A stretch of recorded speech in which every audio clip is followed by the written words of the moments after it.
Assalamualaikum warahmatullahi wabarakatuh. Perkenalkan, nama saya Meza Juliardo dari BP 17230026, jurusan akuntansi. Saya ingin mereview sebuah artikel dengan tema Pengaturan Standar Transnasional dalam Akuntansi Mengorganisir Suatu Regulasi Berbasis Keahlian pada Saat Krisis.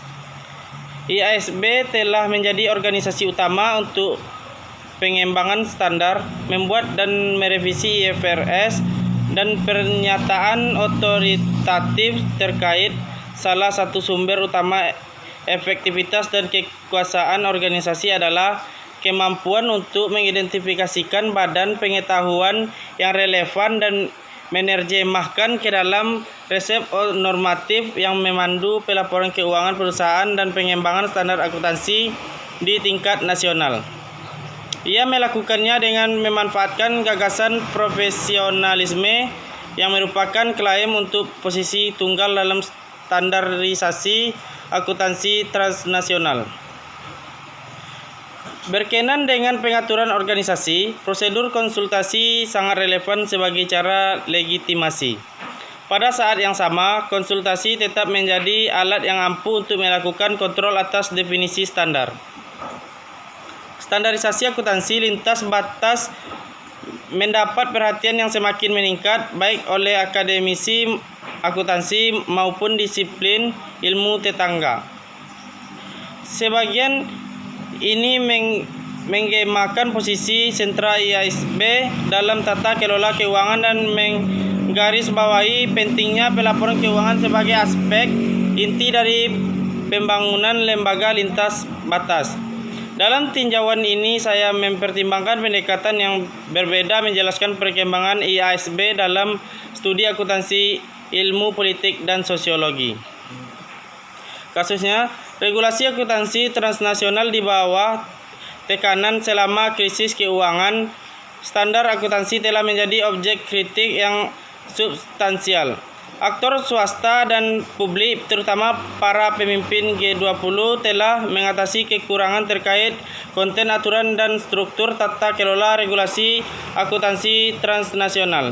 Tindakan segera disarankan, khususnya peninjauan standar untuk sekuritas dan persyaratan pengungkapan untuk kendaraan off balance sheet.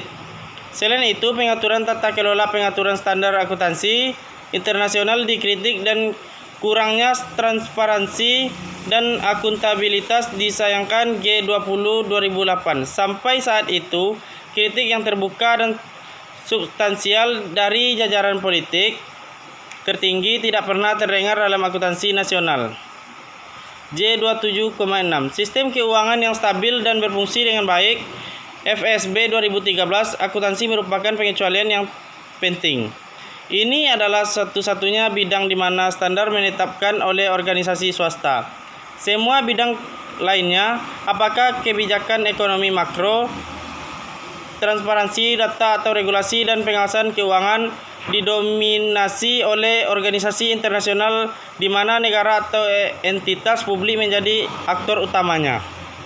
Objek atau sampelnya, standar pelaporan keuangan internasional IFRS yang sudah wajib di lebih dari 100 negara.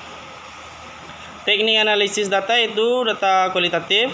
Hasilnya menegaskan kembali regulasi mandiri akuntansi transnasional. Keadaan saat ini dari pengaturan standar nasional dalam akuntansi tidak dapat dinilai tanpa memahami IASB. Selama bertahun-tahun, IASB telah secara substansial mengubah pengaturan organisasi dan telah tumbuh menjadi pemain yang efektif dan kuat dalam regulasi akuntansi lintas batas. Meskipun ada kritik eksplisit setelah krisis keuangan, IASB kembali memperkuat dan mengkonsolidasikan posisi sebagai pembuat standar global. Standar-standarnya menikmati pengakuan dan penerimaan yang hampir universal, dengan Amerika Serikat saat ini menjadi solitaire dalam tidak memberikan indikasi yang jelas tentang kapan harus mengizinkan perusahaan besarnya menggunakan IFRS. Lebih penting, IASB telah berhasil menegaskan kembali posisi uniknya dalam standarisasi akuntansi dan dengan demikian mempertahankan pengembangan standar pelaporan keuangan di bawah naungan sekelompok kecil ahli independen. Nyatanya IASB telah memperbarui sebuah regulasi berbasis keahlian dan berhasil terus mencirikan pengawasan publik sebagai pelanggaran yang tidak semestinya dalam pengambilan keputusan teknokratis. Baiklah, hanya itulah yang dapat saya simpulkan. Kalau ada salah saya mohon maaf. Saya tutupi dengan Assalamualaikum warahmatullahi wabarakatuh.